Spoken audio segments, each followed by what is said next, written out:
C'est avec un maillot rouge confortablement installé sur ses épaules que Remco Evenepoel a pris le départ de cette 14e étape. Mais si depuis le début de cette Vuelta, le Belge a écœuré ses adversaires, il doit désormais se frotter à la haute montagne.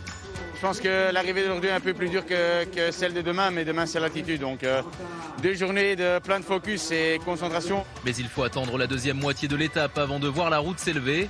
Peut-être une chance pour les baroudeurs d'aller s'imposer au sommet de la Sierra de la Pandera.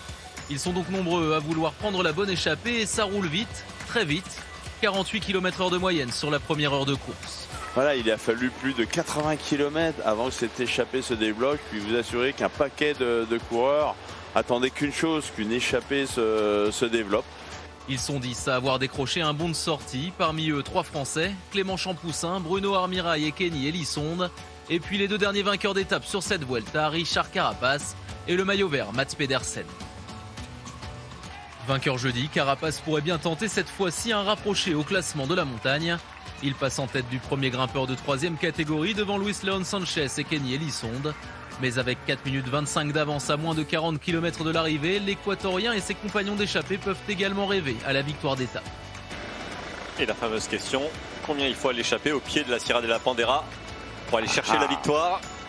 Quand on voit les grimpeurs qui sont présents, 2 minutes ça suffira. 2 minutes 40, c'est le temps de l'échappée au pied de l'ascension finale. Une échappée qui se résume désormais à un quatuor dans les premiers pourcentages. Richard Carapaz, Luis Leon Sanchez, Clément Champoussin et Filippo Conca.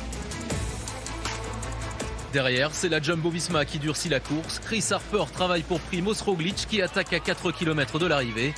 Isolé, Remco Evenepoel est obligé de rouler derrière le Slovène. Mais le maillot rouge n'est pas dans un bon jour et il n'arrive pas à suivre le rythme de ses adversaires. Evenepoel est obligé de laisser partir Miguel Angel Lopez et Enric Mas et tout le monde va y aller. Evenepoel est planté, Evenepoel est en difficulté. Il ne reste que moins de 4 km, mais un premier signe de défaillance.